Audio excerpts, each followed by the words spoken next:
If I may, before we move on with the show, there's something that's been bothering me that I need to get off my chest. I went for a run the other day. It started to rain, so I popped into my gym to use the treadmill, but all the treadmills were occupied, so I had to use one of those elliptical machines where you're not even really running. And I'm sorry, but I have to say this, the gym sucks ass. At this point in the broadcast, Seth launched into a 60-second obscenity-laden tirade about gyms and how, in his opinion, they all suck boatloads of ass.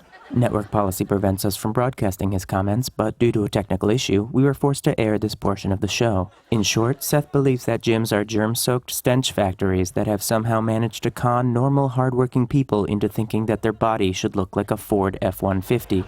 At this point, Seth threatened that if he sees one more person in Lululemon, he's gonna stuff so many Lululemons down their throat that they a Lululemon tree and piss Lululemonade. He then accused medicine balls of being a scam, asking, "How come if they're medicine, I always get sick when I eat them?"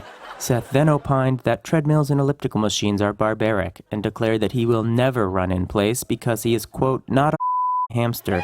At which point his guitar player Marnie said, "Then why do you have that hamster bottle filled with water next to your desk?" To which Seth replied, "It's not a hamster bottle, it's a TV host bottle. And it's not filled with water, it's filled with gin." Seth then pulled over a hamster bottle and proceeded to take a long drink.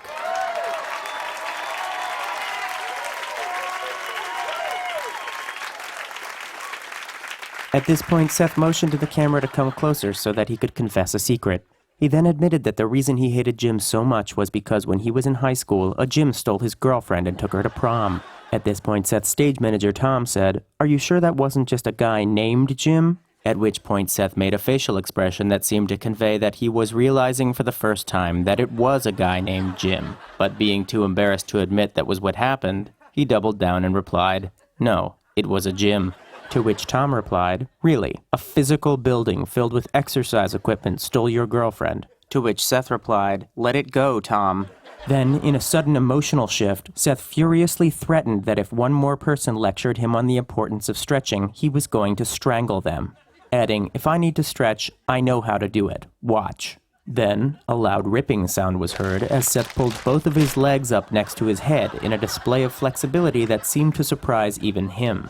"This is nothing to worry about," he said, of the clearly worrisome thing. "It happens to everyone sometimes," he said, of the thing that happens to no one, ever. "The legs are supposed to do that. I'll just put some ice on them later," he proposed of the medical anomaly that likely caused severe and irreversible damage to his body. NBC would like to ask viewers to disregard Seth's opinions about the gym as they do not reflect the network's position and do not make any sense. We now resume our broadcast. And the only thing that's gonna be swole is your ass when I stick my size 12 up inside it. Woo-hoo-hoo! That felt good to get off my chest.